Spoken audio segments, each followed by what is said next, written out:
Hi hello welcome to Swani's kitchen.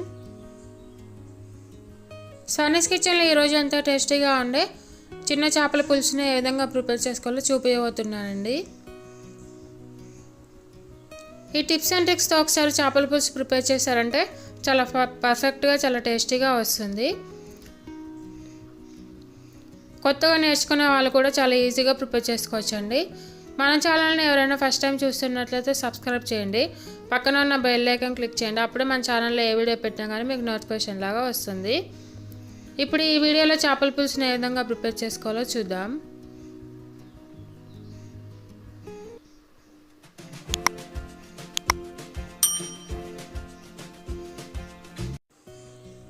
ముందుగా ఒక పెద్ద నిమ్మకాయ సైజ్ అంతా చింతపండు తీసుకొని వాటర్ పోసుకొని కాసేపు పక్కన నానబెట్టుకోవాలండి. ఈ విధంగా నానబెట్టుకొని పక్కన పెట్టుకోవాలి. తర్వాత ఒక బౌల్లో 1/2 kg చేపలు తీసుకొని బాగా వాష్ చేసి తీసుకోవాలండి. చూడండి, ఈ విధంగా బాగా వాష్ చేసుకొని తీసుకోవాలి. తర్వాత ఒక ప్యాన్ తీసుకొని అందులో 3 టేబుల్ స్పూన్స్ ఆయిల్ వేసుకోవాలి.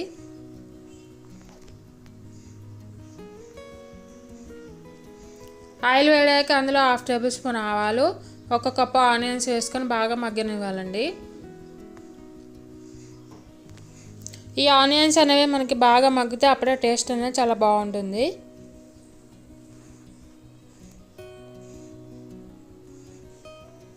ఈ ఆనియన్స్ మగ్గుతున్న టైంలో ఇందులో 1/2 టేబుల్ స్పూన్ పసుపు వేసుకొని బాగా కలుపుకుంటూ ఉండాలి. ఇప్పుడు ఇందులో 1.5 టేబుల్ స్పూన్ అల్లం వెల్లుల్లి పేస్ట్ని యాడ్ చేసుకోవాలి.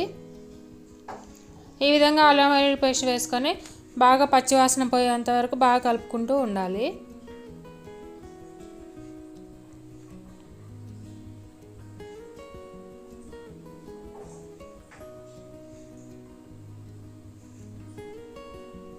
చూడండి, అల్లం వెల్లుల్లి పేస్ట్ అనేది పచ్చివాసన పోయేంత బాగా ఫ్రై చేసుకున్నాం కదా. ఇప్పుడు ఇందులో 2 టేబుల్ స్పూన్స్ కారం, టేస్ట్ సరిపడా సాల్ట్ యాడ్ చేసుకోవాలి. ఈ విధంగా ఉప్పు కారం వేసుకొని బాగా కలుపుకుంటూ ఉండాలి. చూడండి, మనం ఉప్పు కారం వేసుకున్న తర్వాత ఇందులో నుంచి ఆయిల్ అనేది బయటకు వచ్చేసింది కదా. చూడండి, ఈ విధంగా ఆయిల్ అనేది బయటికి రావాలి. ఇప్పుడు ఇందులో మనం ముందుగానే నానబెట్టుకున్న చింతపండు రసాన్ని ఇందులో పోసేసుకోవాలి. మీకు గ్రేవీ ఎంత కావాలనుకుంటే దాన్ని బట్టి పోసుకోవాలండి చింతపండు రసం అనేది. చూడండి, ఈ చింతపండు రసం అనేది బాగా మరుగుతూ ఉండాలి. ఈ విధంగా బాగా మరుగుతూ ఉండాలి. ఇలా బాగా మరుగుతున్న టైంలో మనం ముందుగానే తీసుకున్న ఫిష్ని ఇందులో వేసేసుకోవాలండి.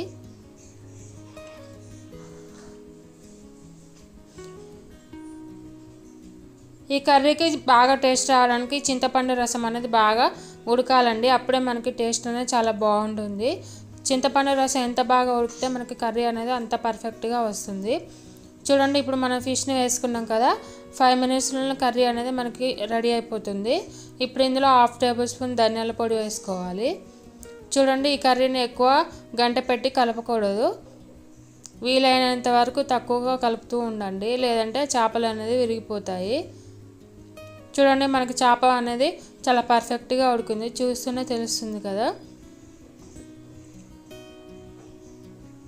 ఎక్కువగా గంట పెట్టి కలపకూడదండి. చూడండి, మీకు వీలైతే ఈ విధంగా రౌండ్గా తిప్పుకుంటూ కలుపుకోండి. చేపల కర్రీ అనేది ఈ విధంగానే కలుపుతూ ఉంటారు. చూడండి, గ్రేవీ అనేది మరి పలచగా కాకుండా మరి చిక్కగా కాకుండా ఈ కన్సిస్టెన్సీలో ఉండాలి.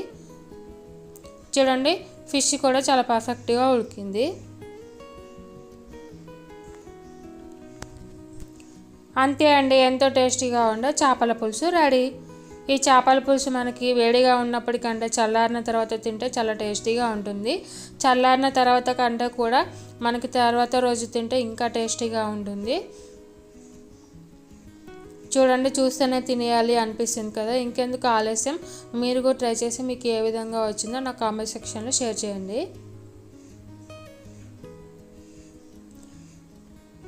ఈ విధంగా రైస్లోకి చేపల పులుసు పెట్టుకొని తింటే చాలా బాగుంటుందండి. టేస్ట్ అయితే అదిరిపోయింది.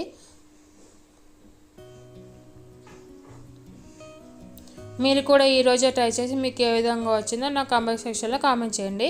ఈ వీడియో మీకు నచ్చినట్లయితే లైక్ చేయండి, షేర్ చేయండి, కామెంట్ చేయండి, సబ్స్క్రైబ్ చేయండి. Thank you for watching.